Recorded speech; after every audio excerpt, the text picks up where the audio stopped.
C'est déjà la troisième et dernière partie de notre tilt du jour. Doc, tu es toujours parmi nous, tu n'as pas bougé, ça me rassure. Et dans une poignée de secondes, tu nous délivreras ton agenda spectacle de la semaine, version complète, on a eu un aperçu.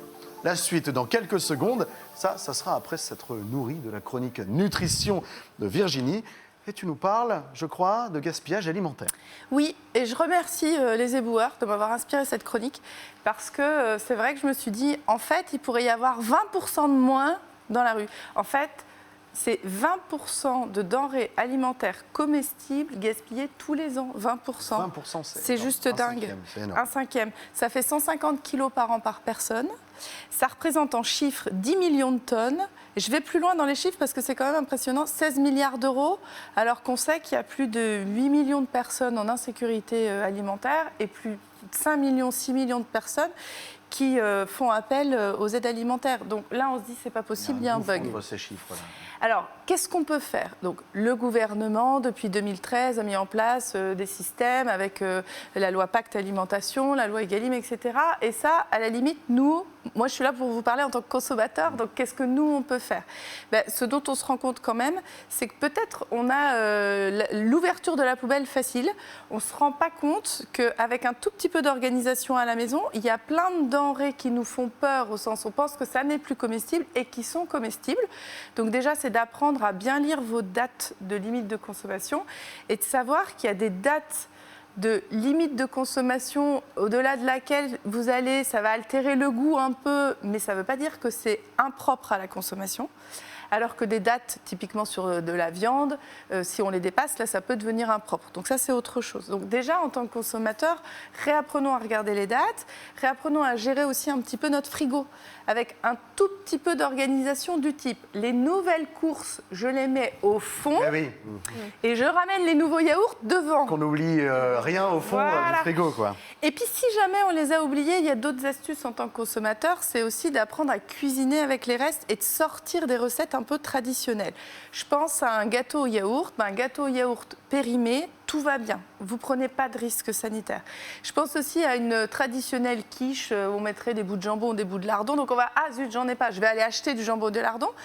Je pouvais aussi peut-être utiliser le reste de rôti, que ça fait 2 jours, qui est dans le frigo et puis personne n'a envie de le manger en l'état. On le coupe en morceaux, ça fait des dés de jambon. Et c'est pas mauvais du tout et ça nous évite de le passer à la poubelle. Et au contraire, c'est mieux pour votre portefeuille, c'est mieux aussi pour votre santé, parce qu'entre du rôti et des lardons, je préfère le rôti. Et puis aussi au niveau gustatif, vous allez devenir plus créatif. Ça va vous valoriser, ça vous donnera peut-être aussi envie de cuisiner. Alors, ça va être aussi parmi les astuces, des fois, moi je m'en suis rendu compte avec des patients en atelier cuisine qui finalement sur un chou, par exemple un chou-fleur, un brocoli, ne gardent que les petites têtes. Mais la tige, le tronc est comestible. Alors peut-être qu'en l'état, c'est pas très esthétique, mais dans une soupe ou dans une purée, ça passe.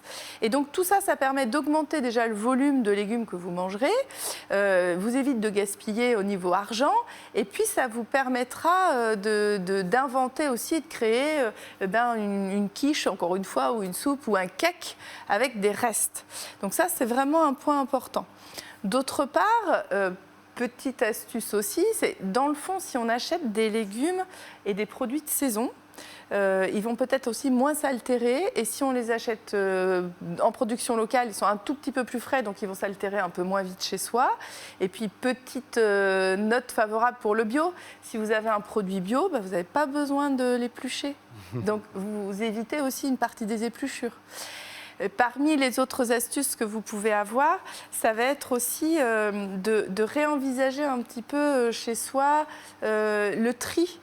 C'est tout bête, mais tous ceux qui ont un balcon ou un jardin, même ceux qui habitent en appartement, il existe des systèmes de compost, de composteurs. Oui, on n'est pas obligé d'avoir un bac immense. Alors, ça peut être des choses aussi petites que ça. Ça existe aussi en lombricomposteur. Je ne sais pas si vous avez entendu parler de ça. Vu, ouais. Donc, dans les appartements, pour recycler un peu les déchets, et puis ça vous fait un compost qui sera réutilisable.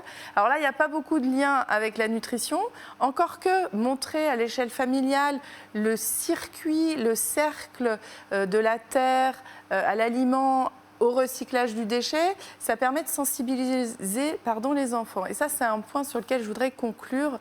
Peut-être aussi que si on on peut montrer le bon exemple à nos enfants et le faire avec eux, leur apprendre à lire les dates, à regarder les produits, ce sera une bonne manière aussi d'assurer l'avenir. Parce que la loi Egalim, elle nous a dit en 2013, d'ici 2025, on veut réduire de moitié nos déchets. 2025, c'est dans 3 ans, les amis. C'est pas gagné. Donc, on a encore du boulot, donc sensibilisons les enfants. Et dernière petite astuce, parce que je vous assure qu'il y en a plein, pensez aussi quand vous savez plus, quand vous n'avez plus d'idées et que vous n'avez pas le temps d'aller chercher une recette de quiche de cake, vous pouvez congeler plein de choses. Vous congelez vos restes et vous prendrez le temps le week-end ou quand vous aurez moins de travail d'aller sur un blog. Il y a beaucoup de chefs qui proposent aussi des idées. D'ailleurs, sur Vitiloire, ce week-end, si vous venez, vous verrez des chefs qui cuisinent 0 déchet, donc de A à Z des produits. Et quand vous aurez donc trouvé l'inspiration, vous pourrez ressortir du congèle un reste d'il y a 2 mois et le revaloriser dans une nouvelle recette. Donc vraiment, en 2022, on a plein d'astuces pour bien faire. Ce sera mieux pour notre portefeuille, ce sera mieux parce qu'on mangera plus complet. Je rappelle que dans les épluchures qu'on jette, il y a toutes les bonnes fibres qui sont si bonnes à la santé. Ouais. Et puis, encore une fois, on rentre dans un système vertueux.